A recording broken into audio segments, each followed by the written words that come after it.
on my face to the back like I'm taking a slap. I need a drink, please. Good morning, ma'am. Afternoon po and good evening po, ma'am. Or whatever time you watch it.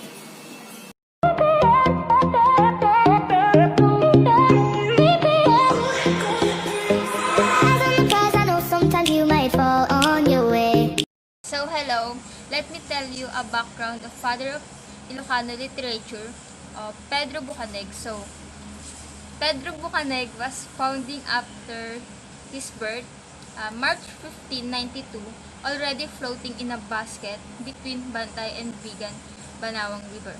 If found by an old woman who brought him to the Bantay Agustinere Priest, he baptized him as Pedro Bucaneg. Bucaneg was blind since birth, but appeared during his upbringing in the Agustinere convent smart and talented.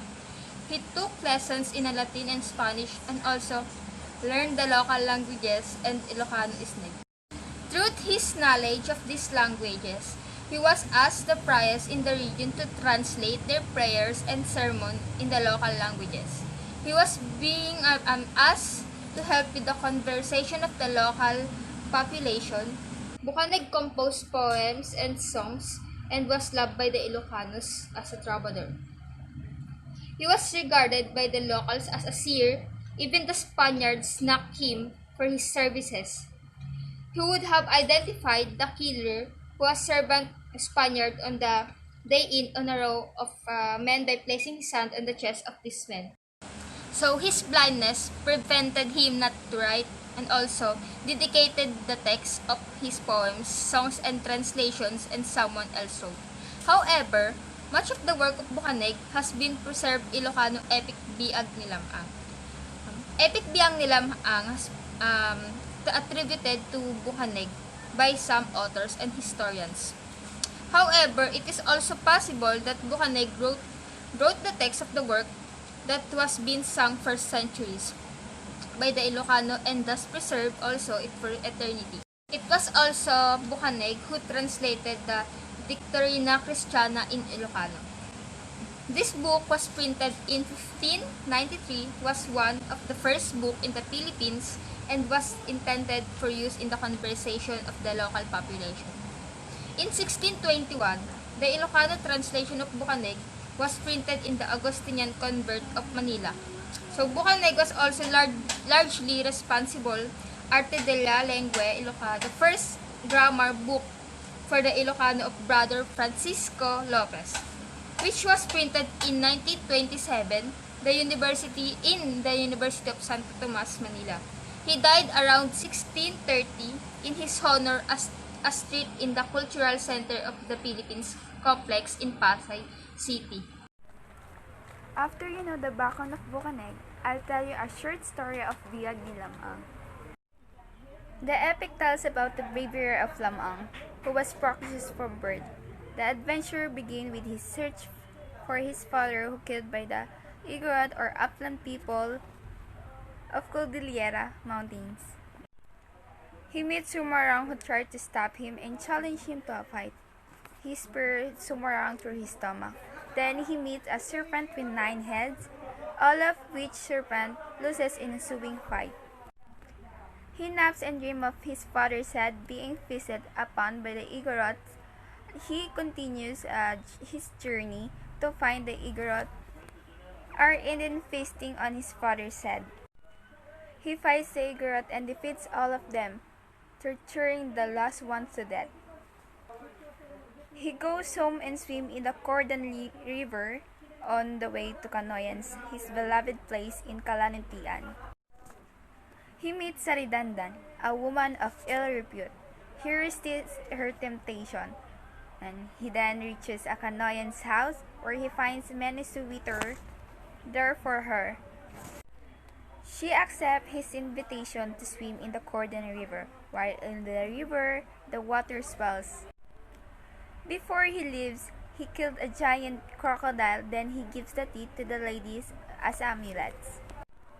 Back at the Canoyan's house, her parents asked him of his intention. He was asked to match their wealth, which he did. He goes home to invite his mother and the village maid to come to his wedding. After the elaborate wedding, he goes home to Nalbaan where the feasting continued. The guests ask for a dish made from the fish, rarang. He is warned by his pet rooster that something bad will happen to him should he go out and fish. Kanoyan asks a man to do this, after which Lamaang's dog barks over the collected bones and Lamaang rows. He rewards the man, the dog, and the rooster. The couple live happily after this. After you know the short story of Biyag ni Lamang, let me tell you why Biyag ni Lamang called an epic, and what is the moral lesson of this story. What is epic? Epic is a long narrative poem that relates the great deeds of a larger-than-life hero who embodies the values of a particular society. The three types of an epic. The first one is folk epic. Folk epic is such as a story that evolves from the people of civilization and their lives. It rises above the facts of those lives, although it is grounded in those facts to the commonality of their human experience, wisdom, and values. The second is art epic. Art epic, on the contrary, is a deliberate creation by the artist-writer about a civilization or a people. It too may be based on a long ago histories or on long ago literature. The last is mock epic. Mock epic is a long heroic comical poem that merely imitates features of the classical epic. The mock epic focuses frequently on the exploits of an anti-hero whose activities illustrate the shallowness of a class or group he presents. The style of epic is satire. So, the Biyag ni Lamang is folk epic because folk epic is the story revolves from the people of civilization and their lives. Why we choose Biag ni Lamang? Because we want to share or let you know the story of Biyag ni Lamang, especially to those people who didn't know what's the main story of this poem. Hope you guys learn what is the main story of Biyag ni Lamang, and I hope this story that I shared in this vlog helped you. This is the end of this vlog. Thanks for watching!